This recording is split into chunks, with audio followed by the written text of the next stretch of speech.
Hello everyone, I want to welcome you to The Single Parent, brought to you by Christ Our Shepherd Ministries. I'm Jennifer Dow, and today we are bringing fresh perspective and real solutions to today's single parent.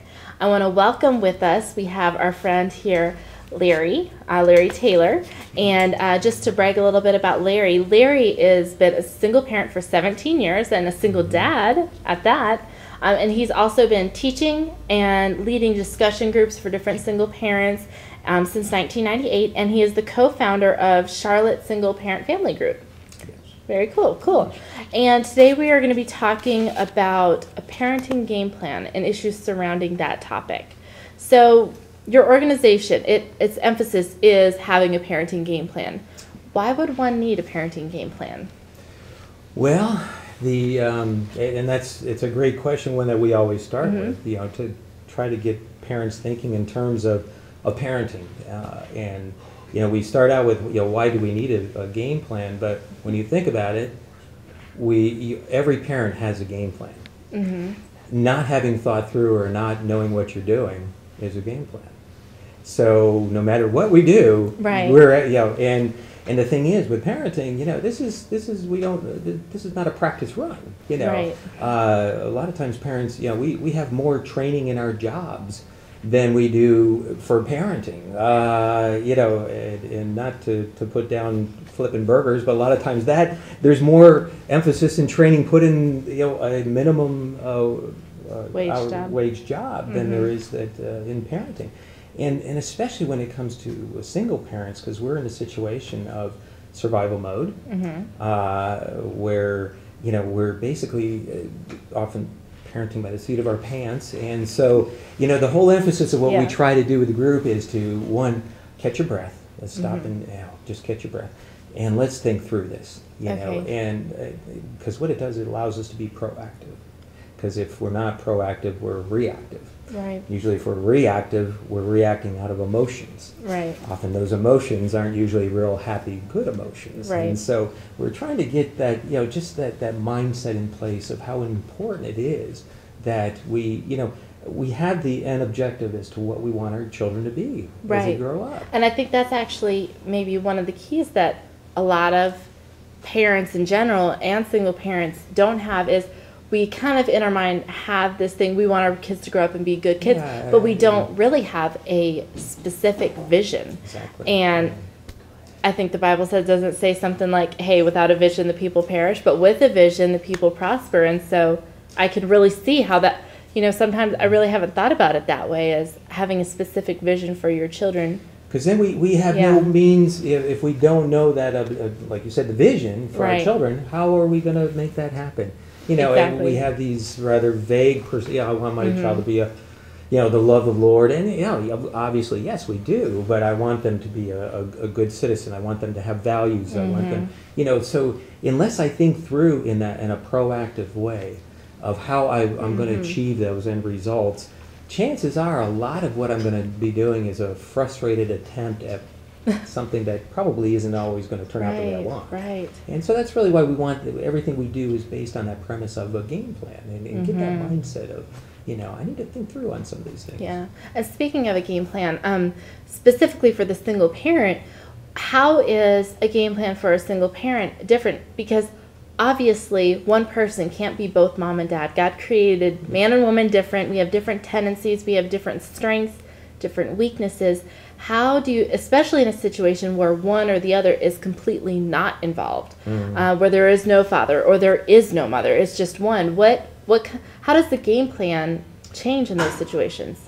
Well, parenting, the fundamentals of parenting, I don't think change. The dynamics and the challenges obviously do as a single parent. And if anything, I want to, what's important or more important, but for a single parent, I feel it is more important. And you don't have, when I come home at the end of the day and I'm just dog tired from work, I don't have the baton to hand off to another person to say, you take the kids for 10 minutes and you deal with them. Just Calgon, take me away 10 minutes, I'm done. And all that. We don't have that luxury as single parents.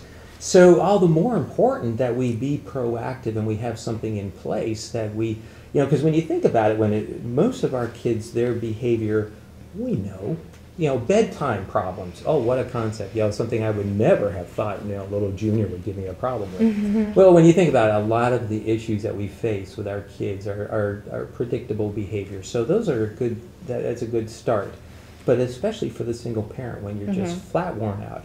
You've done your first full-time job, you come home and you do start on your second full-time job of parenting, and you don't have the reinforcements in place, then it's even more crucial that you have some perspective on what you're doing and some objective. So that, again, the parenting skill sets may not be all that different. I think the emphasis and the challenges obviously are very different. So obviously we know that there's going to be some different challenges and dynamics that are different. Is it important to invite other people into the process and to have community in this, or is this something that you can kind of have your own game plan, you and your kids, and that's it? I think a little of both. I think the body of Christ is here for a purpose, and and that's one of the things that I feel that churches being involved.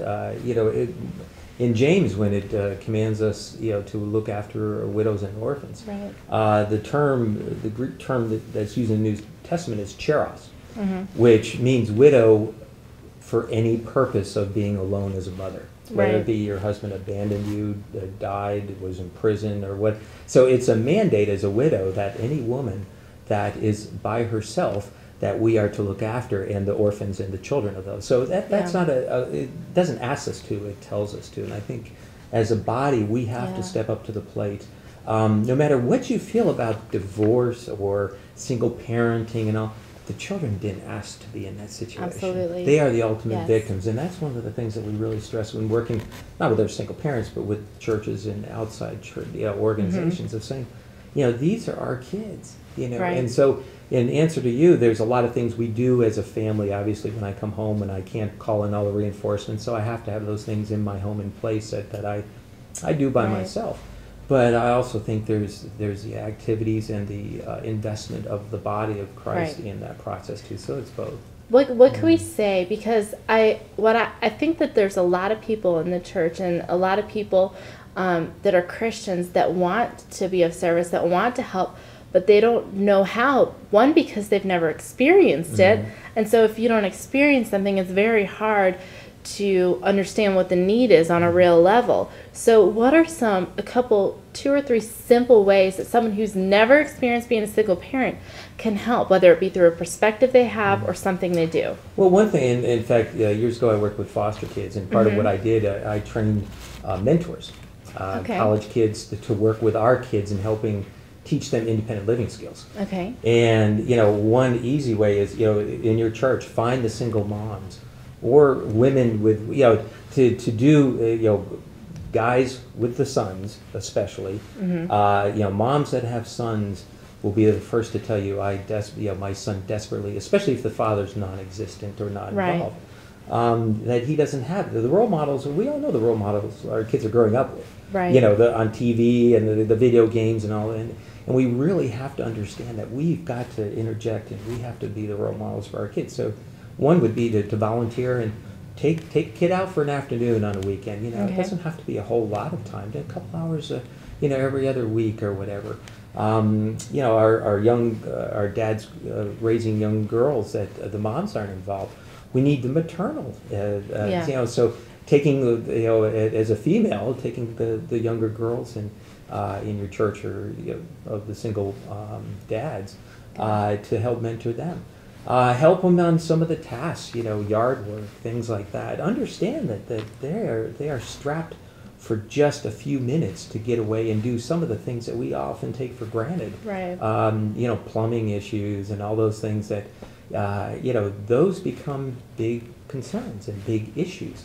Right. So there's a lot of things. And then, too, the easiest thing is just ask. Just ask. How can we help you? That sounds so simple. I think we complicate things a lot, and from what I'm hearing you say, it's just some real simple ways. You don't need to have a college degree to do it, or a psychology or a therapist thing going on. It's just, in fact, what can I do to serve you today? Go back to just good old common sense, and really? Again, the body of Christ stepping up. It's meant to be that way. Exactly. Good. That's awesome. Thank you for that.